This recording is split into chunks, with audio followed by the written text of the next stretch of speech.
చిన్న వయసులో స్కూల్కి వెళ్ళే వాళ్ళు ఆహారం అంటే బ్రేక్ఫాస్ట్ తినకుండా స్కూల్కి వెళ్ళే పిల్లలకి ఎక్కువ శాతం అపెండిక్స్ వచ్చే ఛాన్సెస్ ఉంటుందంట, లివర్ సోరియాసిస్ వచ్చే ఛాన్సెస్ ఉంటుందంట, అంటే జాండీస్ వచ్చే ఛాన్సెస్ ఉంటుందంట.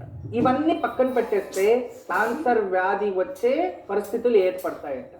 అంటే రోగ నిరోధక శక్తి అనేది తగ్గిపోయి ఇటువంటి పెద్ద పెద్దవైన వ్యాధులు వాళ్ళపైన ప్రభావం చూపిస్తూ ఉంటాయి. అది ఒక సర్వేలో కొత్తగా మనకి ఇచ్చిన ఆర్టికల్. అదే విధానంగా ఇంకొక ఆర్టికల్ ఏంటంటే, అప్పుడప్పుడు పిల్లలకి జ్వరం వస్తూనే ఉంటుంది చూడండి.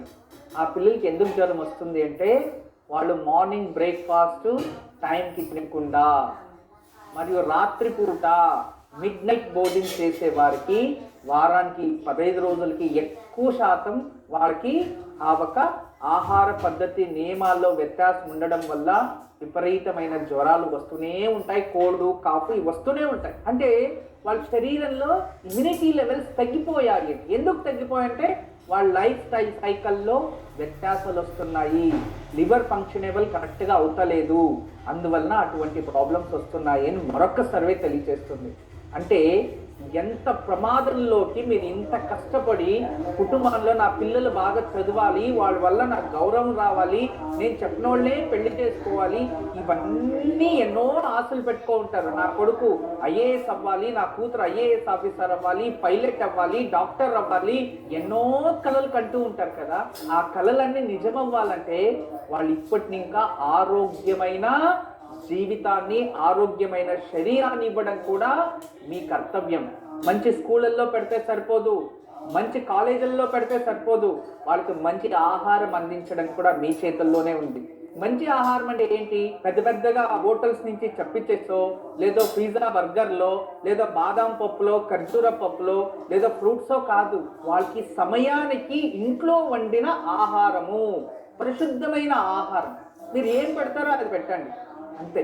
చాలామంది ఈ కాలంలో ఎలాంటి పరిస్థితులు అంటే ఆహార పద్ధతులను కూడా మార్చేస్తూ ఉన్నారు. ఆహార పద్ధతులు ఇవి ఎలా అయిపోయాయంటే కమర్షియల్ అయిపోయాయి అన్ని. అంటే వీళ్ళు ఇది తెలియచేస్తే గొప్పవాళ్ళు, ఇది వీళ్ళు తెలియచేస్తే గొప్పవాళ్ళు, ఇది వీళ్ళు తెలియచేస్తే గొప్పవాళ్ళు. అలాంటివి ఏం లేదు.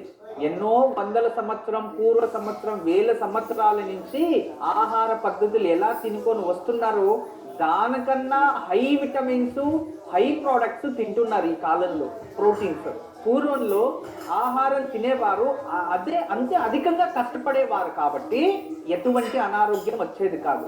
ఈ కాలంలో అధికమైన విటమిన్స్, అధికమైన ప్రోటీన్, అధికమైన అన్ని రకాల శరీరానికి ఎంత కావాలో దానికన్నా అధికంగా సేవించి శరీరాన్ని కష్టపెట్టడం మానేసి ఇంట్లో కూర్చొని మిక్సీ తిప్పు, తర్వాత ఇంట్లో మాపులు తీసుకొని ఇల్లు తుడవండి, తర్వాత వాషింగ్ మిషన్ పెట్టుకొనేస్తారు.